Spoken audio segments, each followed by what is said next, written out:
Okay, well, I begin with thanking the Jim and other people responsible for organizing this Shukla Symposium for having done a very nice job and making everybody very comfortable and happy here. I started out at MIT maybe a decade before Shukla, or close to a decade, but I spent the first decade of my professional career doing atmospheric dynamics. So when I finally got to thinking about land surface processes, I found Shukla was already one of the few people thinking about them. So that's sort of, I think my first connection to Shukla was, gee, he thought about it already.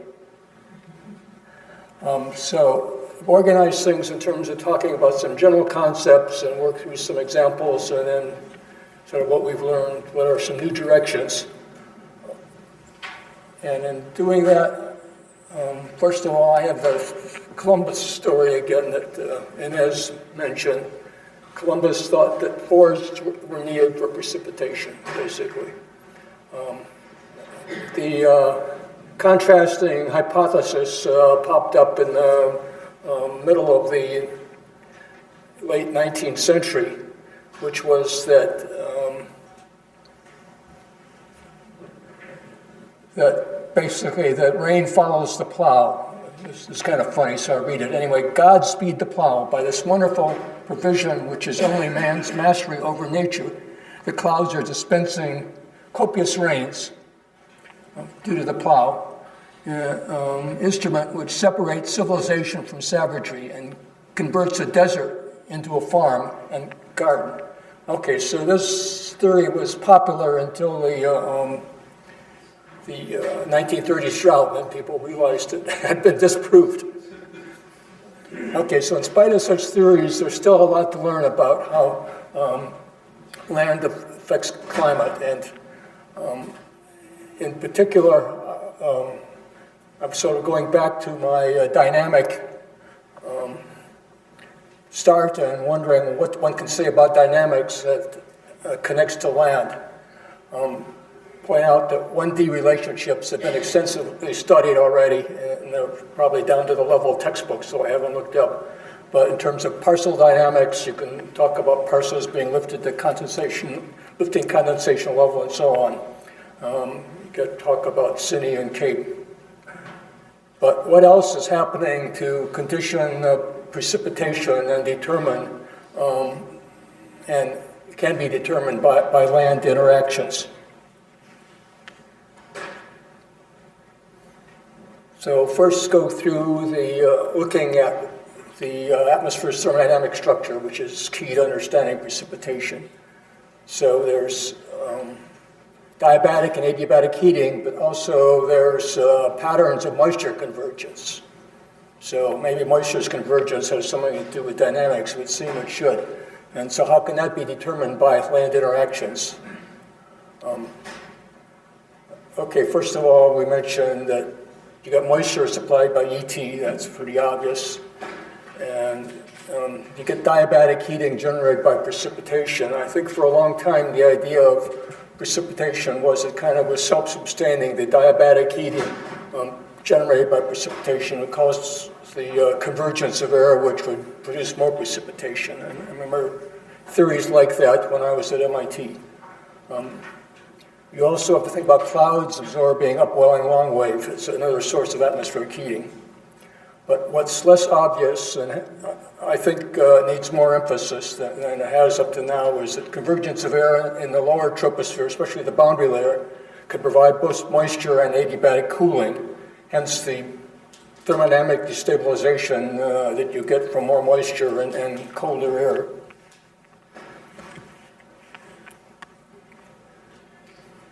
So how can this happen? Of course, the winds are driven by pressure gradients, but how can land determine pressure gradients? And how can pressure gradient patterns make convergence?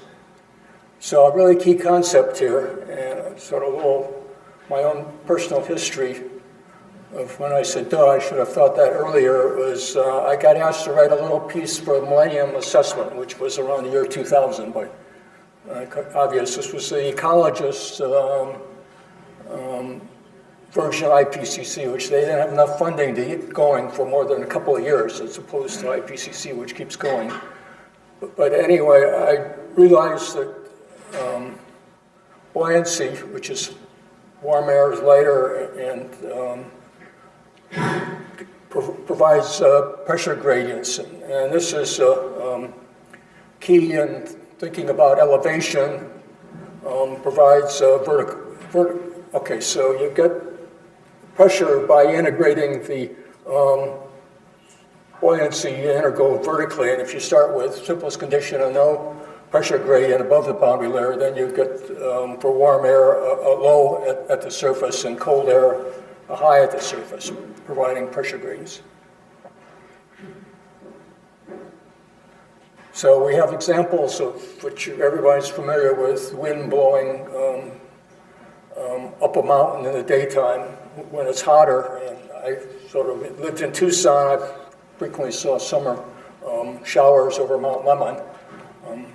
On a larger time scale and space scale, hundreds of kilometers or more, the Coriolis terms have to be considered. Anyway, so it's just a little cartoon pointing out what I already said, that you can think about warm air making low pressure at the surface anyway, and cold air making high pressure. And you could think of this, say, of a warm being a summer continent and cold being a summer ocean. And I think this is my understanding now of, I've wondered a lot about the subtropical anticyclones that occur over oceans, and people have looked at it in terms of dynamics, but I think this provides a lot of the explanation, at least the boundary layer part of the explanation of subtropical cyclones. Okay, so this is what I discovered in working on this review paper for a millennium assessment, that Lindsay and Nigham had written a very interesting paper where basic point was their mechanism was totally different than a more accepted gill mechanism, which was kind of things in the upper or mid-troposphere causing rainfall. They argued that rainfall could be entirely, this is over the oceans, caused by convergence due to buoyancy created pressure gradients, in turn due to the gradients of SST. And so they came up with a simple slab model to show this, and they point out that they had a perturbation height term here, which we discovered for over land isn't really that useful. So you can even think of it simpler. You don't just, if you're given a gradient of pressure, which you can get from the over the ocean, the SST anomalies, you can force a model with winds that will produce convergence-divergence patterns. Okay, so one way to help you guide whether it's convergence or divergence is to think through a vorticity equation for dynamics of a slab boundary layer. And so that's what we show here, where you can read the definitions if they're not obvious. We found that in the local context of Great Plains, the beta term that we have to stand for more than just the planetary beta. I should mention that various people, I think Hoskins among others, have pointed out that at the on the western side of subtropical highs, you have a promotion, which is the U.S. Gulf Coast, for example. You have a promotion of precipitation because of the northward motion of the air generates some vorticity whose frictional loss at the surface then causes upward motion. So one of the things I learned at MIT, actually, I wrote a term paper on it, was about Ekman pumping, which is basically you take this divergence equation and you integrate throughout the boundary layer, and you get, if it is convergent, you get air going out the boundary layer and affecting the air above the boundary layer. This was, I think, Jim Holton's thesis involved Ekman pumping of a rotating cylinder. So anyway, this equation says that precipitation will be promoted. Okay, my argument is upward motion promotes precipitation, if not causes it, by a positive tendency of vorticity or a poleward motion, such as positive advection of vorticity or frictional loss of positive vorticity. So one example, well, my favorite example, I'll tell you more in a bit, is if you have strong diurnal variation of winds in the presence of a background wind shear, then you get upward motion with negative shear vorticity on the east side of a northward jet that's slowing down. Okay, so why is that relevant to anything? This is one contribution, anyway, to what's been a bit mysterious, that in the eastern side of the Great Plains, there's a region, fairly large region, where you have nocturnal maximum precipitation. And people suggested in the past, Carbone and NCAR, that there's some of the waves coming off the Rockies, and it probably does, but also it's strongly promoted by this mechanism I just went through, that the jet's slowing down, and you've got the negative shear on the eastward side after midnight, and this is producing upward motion. So if you want to look more at this, there's a paper in 2014, and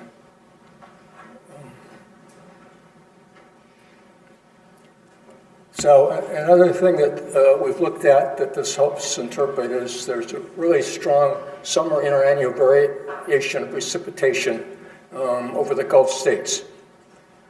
And the simplest explanation is it's got something to do with variational winds. The North Atlantic subtropical high, for example. And that in turn probably has something to do with variations of ocean SST and land temperatures. But what this wind does can be interpreted in terms of vorticity equation, and papers being written. Okay, so you can look at these two averaging boxes. One is just sort of centered on the Great Plains low jet maximum and goes over Austin, Texas, where I live. And the other one is to the east over the Gulf. And if you do vorticity balance, you find that for the Great Plains low-level jet box, this wind is correlated strongly with a negative vorticity occurring in this region, which dominates the frictional loss of that anticyclonic vorticity, produces a sinking motion, which suppresses precipitation. On the other hand, this box produces a little bit of the other direction of cyclonic vorticity, plus a contribution to beta term I mentioned earlier. So they collectively, the vorticity terms from this box give you upward motion. So, well, anyways, as expected then, that there's a correlation of seasonal summer rainfall with this box wind and negative with this, and you can get combine the two to get a better index, fairly high correlation. Okay, and this is just going through the individual terms. This first one is showing the divergence convergence term, and this is showing the two things that add up to it.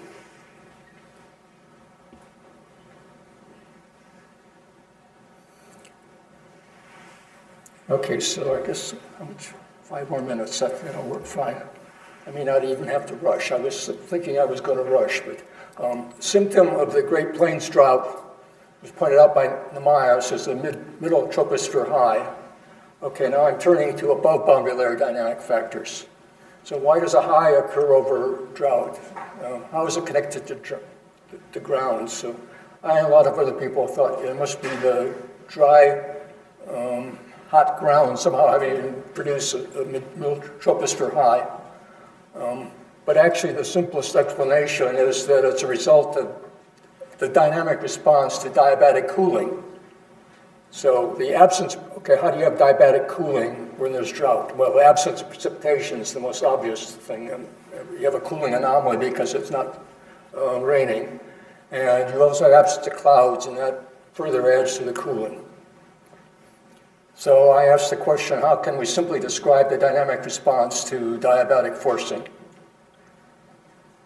And so how do we do this?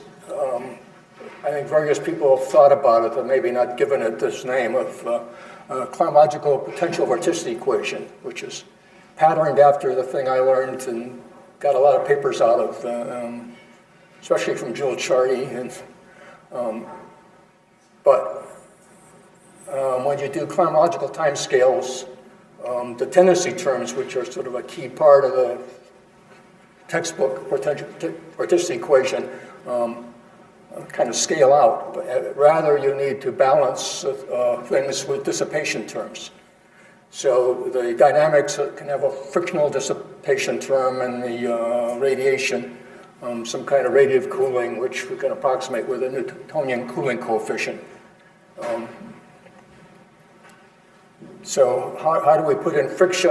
It probably varies depending on the details of the system, but at least for Great Plains during summer, has very weak mean winds, so we can think about it in terms of eddy winds from short time scale variability causing an eddy diffusion term. So this is just some of the math that comes out of this. One can write the equation either in terms of the stream function, or here I was looking at the vertical motion, since that was directly driven by the heating term. And you could get a Green's function solution out of this, which is, I haven't got any plots yet to show what it is, but I don't have time to talk about them either. So,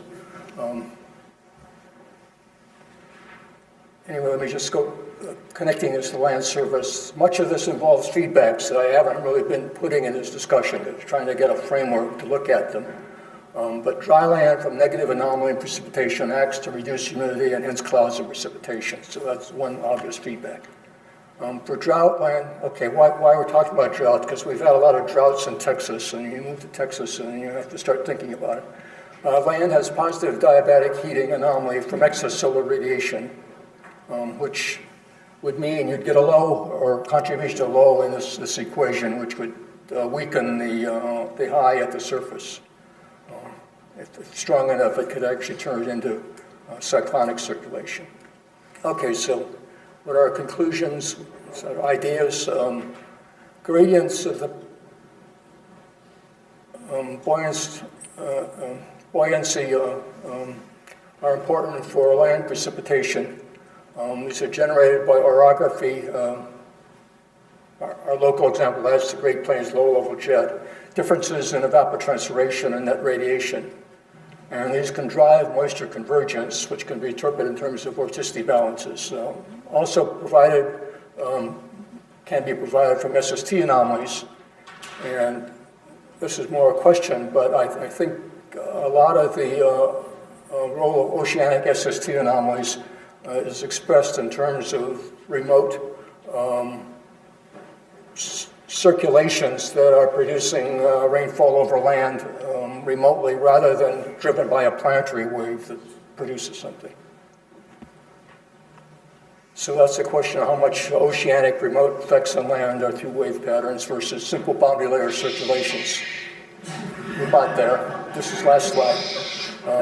Can we better understand how drought is forced by diabatic anomalies? What are feedbacks and role of land, higher Bowen ratio, dry air entrainment? And can we also have been thinking about how we can identify an attractor basin in terms of some dynamical system that maintains stability until some large random disturbance occurs? Okay, the reason we think about large random disturbance is the droughts often seem to last until you have some large rainfall system that gets rid of them. Okay, thank you.